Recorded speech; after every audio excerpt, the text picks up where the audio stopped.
Imagine this for a second. You're in a fight. Everything feels normal. You see Jubilee in the backline. Jubilee. And you ignore her. Because she's not the tank. She's not the main threat. But then something sticks to you. You don't even notice it. Then another one. And another one. And then suddenly, everything explodes at once. Not a support, not a safe DPS, but a character that builds pressure and then punishes you all at once. That's the kind of character Jubilee should be.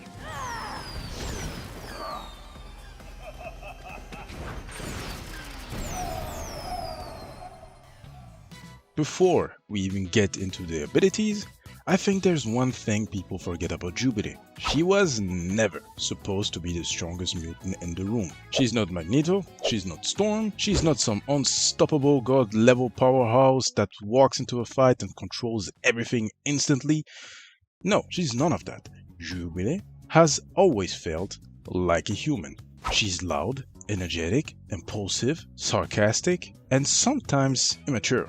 But that's also what makes her different from a lot of other X-Men characters. She feels alive, emotional, and reactive.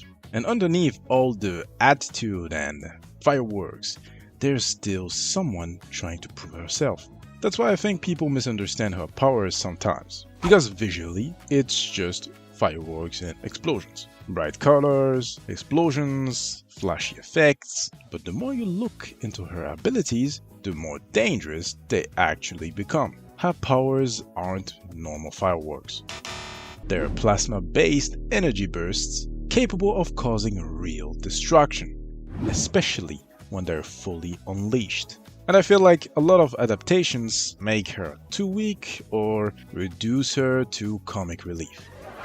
So for this concept, I wanted to push her in a direction that actually respects both sides of the character, not just the fun side and not just the chaos side. I wanted her to feel fast, overwhelming, unpredictable. So instead of giving her random abilities, I built her around one simple loop. Tag enemies, build pressure, trigger chaos. Everything in her kit feeds into that. And that's why we're gonna start with her primary fire.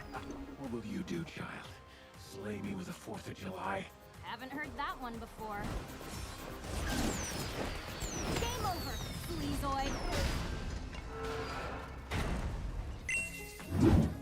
Jubilee shoots explosive shots that stick to enemies. At first it deals low damage, and at maximum stack, it creates shining explosions.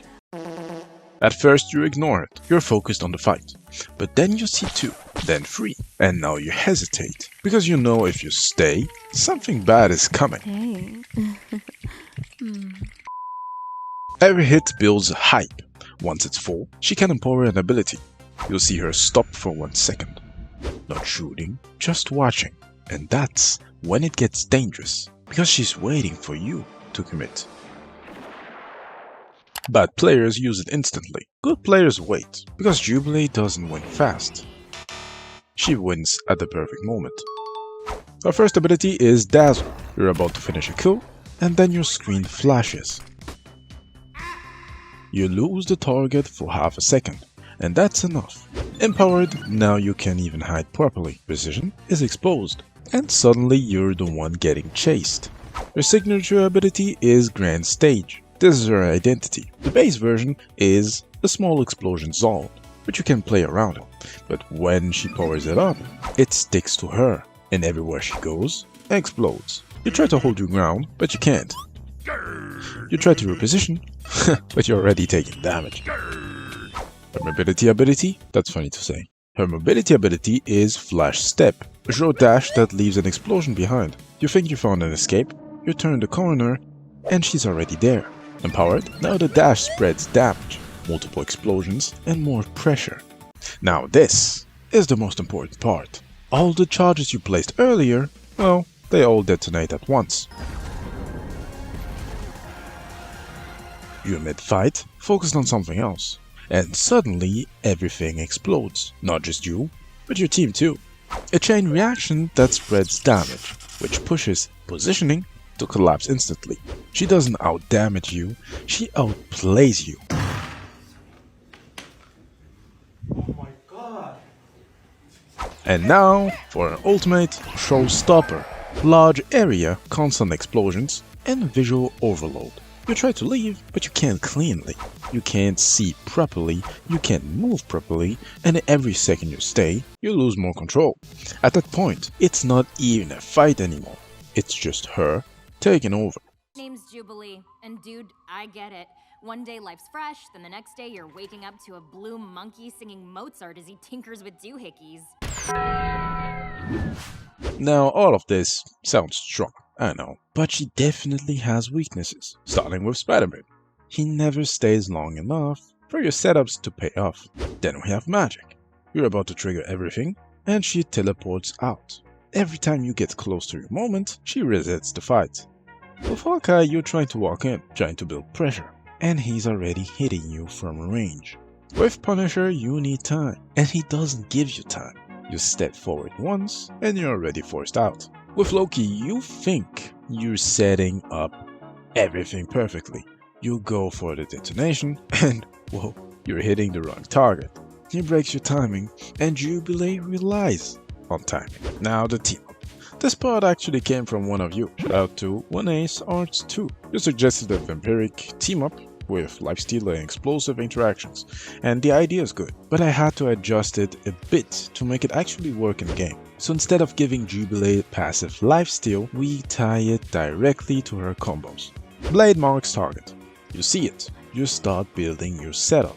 Sticky sparks, a bit of pressure, and when you finally trigger your detonation, that's when the team up activates. And now you start to heal from the damage you deal, but only in that moment. So instead of being a constant buff, it becomes a reward, and that's what makes this version stronger.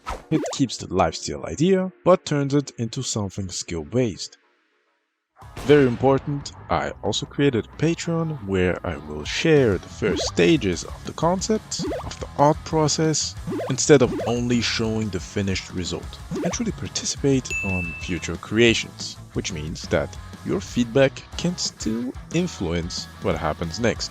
So feel free to check that out if you want to. Now onto her design. So, I took inspirations of her uncanny X-Men design, but changing 3-4 things. Starting with the jacket.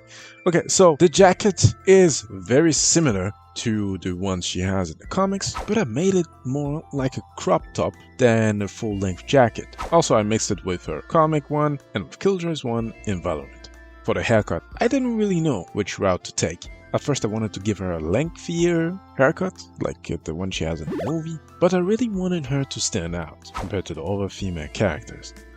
So I gave her one that is still, again, very similar to the one she has in the Uncanny comics. Overall, I just added some details here and there. I took a lot of inspiration from the comics, so as we say, don't fix what isn't broken.